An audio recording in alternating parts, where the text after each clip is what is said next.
En cette semaine de Pâques, Pasteur Christian et moi, nous avons eu à cœur de regarder avec vous, répondre à cette question, mais qu'est-ce que la Pâques au juste? Alors, on sait que pour beaucoup, la Pâques, c'est des vacances d'extra. C'est aussi peut-être un très bon repas en famille, ce qui est important. Et aussi cette fameuse chasse aux œufs au chocolat dans le jardin avec les enfants, c'est quelque chose, un moment plaisant, mignon. Aussi, c'est les fameux chocolats, les lapins au chocolat.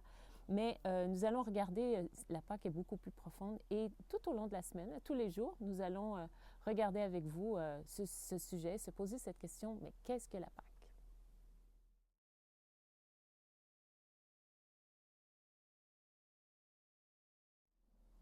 Donc, premièrement, qu'est-ce que la Pâque pour les Juifs? Parce qu'ils sont les premiers à avoir célébré la Pâque. Alors, bien, il faut savoir que c'est une des fêtes, il y a trois fêtes très, très importantes. Elle fait partie d'une des trois fêtes les plus importantes pour le peuple juif. Et cette fête demande aussi un pèlerinage. Le peuple devait se déplacer jusqu'à Jérusalem. Chaque Juif devait aller jusqu'à Jérusalem pour pouvoir célébrer la Pâque. Je ne sais pas, mais peut-être que vous avez déjà des images parce que vous avez vu des films, tout ça d'Hollywood. Juste vous dire que ça n'a rien à voir avec le film Exodus. Si vous voulez vous rapprocher le plus possible à de quoi pouvait avoir l'air cette fête, cette célébration de la Pâque, eh bien, je dirais que ce serait le film de Disney, Le Prince d'Égypte. Vous pouvez peut-être regarder ça, ça va vous donner une idée. Mais tout simplement dit, à vrai dire, la fête de la Pâque pour les Juifs, c'était cette célébration de l'exode de l'Égypte, de la sortie d'Égypte. Pendant 430 ans, ils ont été des esclaves en Égypte. Et c'est aussi la célébration de la naissance de ce peuple. Alors, en gros, simplifié, c'est ce que la Pâque est pour le peuple juif.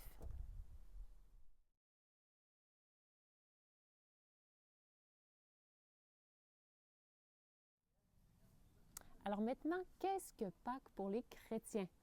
Je ne sais pas si vous avez remarqué, mais la date de Pâques semble changer à chaque année, alors que Noël, c'est le 25 décembre depuis toujours, en tout cas depuis assez longtemps. Pourquoi est-ce qu'elle change? Eh bien, tout simplement parce qu'elle est fixée à la première pleine lune qui suit le 21 mars. Alors, c'est pour ça que la date de Pâques change. Maintenant, c'est la date, pas la date, pardon, mais la célébration de la Pâques est une des fêtes les plus importantes, je dirais, pour les chrétiens partout dans le monde, dans tous les pays. Elle est importante parce que, et c'est ce que nous allons voir tout au long de la semaine, vous allez voir avec Christian l'explicatif, la signification de la Pâque, mais j'aimerais prendre justement une phrase de l'apôtre Paul qui a dit « Si Jésus n'est pas ressuscité, tout est en vain ».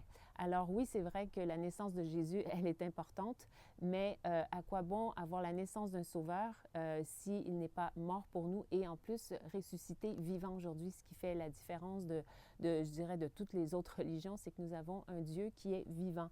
Alors, c'est une simple célébration, pour le chrétien, c'est une simple célébration de ce que Jésus a fait pour nous, tout simplement. On se retrouve bien sûr en famille, on se retrouve en amis, mais aussi je ne sais pas si vous avez déjà entendu l'expression l'agneau pascal. Pourquoi disons-nous justement l'agneau pascal? Eh bien, l'agneau pascal, c'est justement ce soir de la Pâque où la mort a passé devant. Et Pascal veut dire justement Pessac, qui veut dire passer devant. C'est qu'on a été épargné. Et c'est ce qu'on célèbre. On célèbre Jésus, qui est notre agneau pascal, qui nous a épargnés. Et on va regarder un petit peu plus ensemble, justement, ce sujet demain ensemble.